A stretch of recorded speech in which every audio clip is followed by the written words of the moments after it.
Department of Health. Let me start by saying Australia has now had over 1 million doses administered here and across the country. I'll come to the issue of the vaccines and National Cabinet in a moment, but let me also advise, and particularly why I'm joined by the Minister for Health today and Aged Care.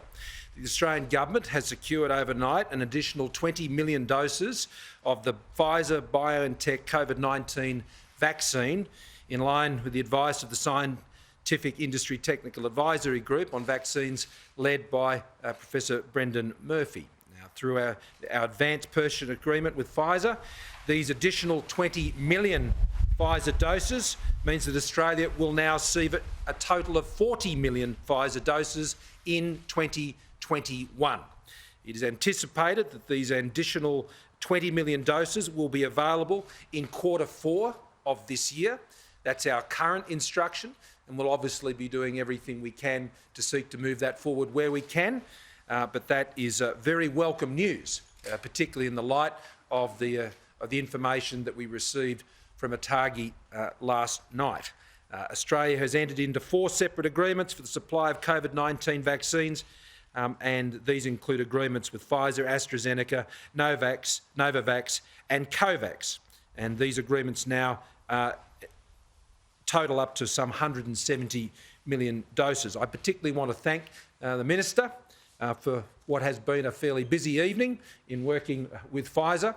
I also want to thank all of those at the Department of Health, led by Professor Murphy. And I also want to thank Pfizer, who've been a very good partner with Australia in the vaccination program and working with us with a number of challenges, but particularly given the advice that we received from the Australian Technical Advisory Group on immunisation yesterday, and to be in a position where we can move this quickly the next day to ensure that we can have access to those additional vaccines, which means 40 million Pfizer vaccines in Australia in 2021.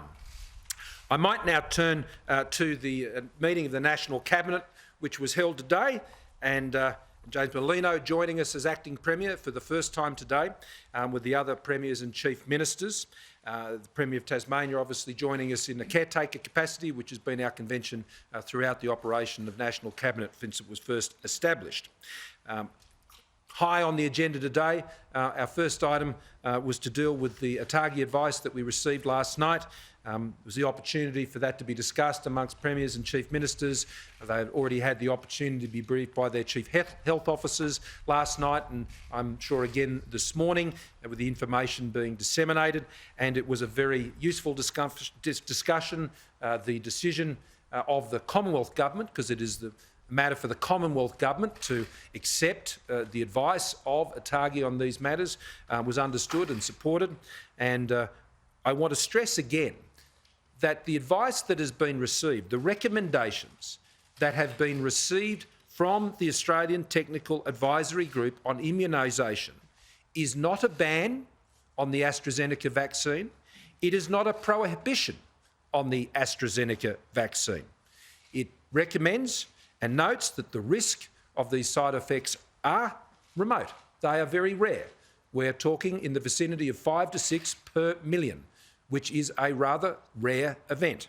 But it must be acknowledged. And it's important so Australians can make informed decisions about their vaccination and their health care with their medical professionals, with their doctor. So there was no instruction not to take that vaccine. There is an acknowledgement of the risk that is there, but as is the case always with these matters, these are decisions for Australians.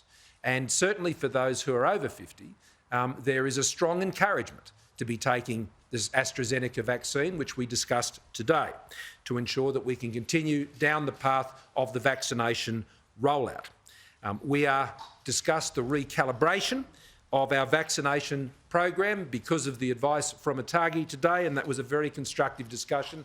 And indeed, already today, states and territories are working with the Commonwealth to that end. Our focus remains on the delivery of 1A and 1B cohorts for the vaccination rollout.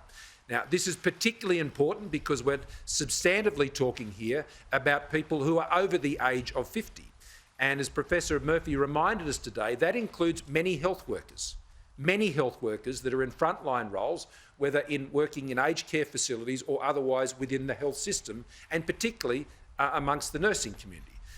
That's not to say there are not those under 50, of course there are. But we are talking about groups where we can continue to proceed with the vaccination rollout at the pace we are hoping to proceed at, and to ensure that we meet the goals that we have with those 1A and 1B cohorts.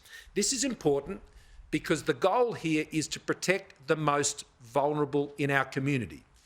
If we want to treat COVID-19 like the flu, then we need to ensure that we're vaccinating those in our community who are most vulnerable. The most vulnerable people in our community, not just over 50, they're actually a lot older than that. And so the AstraZeneca vaccine is well suited to address those critical vulnerable groups. We reminded ourselves this morning that the key issue that we were concerned about a year ago, as we feared the overwhelming of our public hospitals and all of these rather dire outcomes, was because of the vulnerability of our most elderly Australians. So vaccinating our elderly Australians remains a key priority that also supports the continued opening up of Australia, because the risk factor of severe illness amongst the most vulnerable is therefore reduced.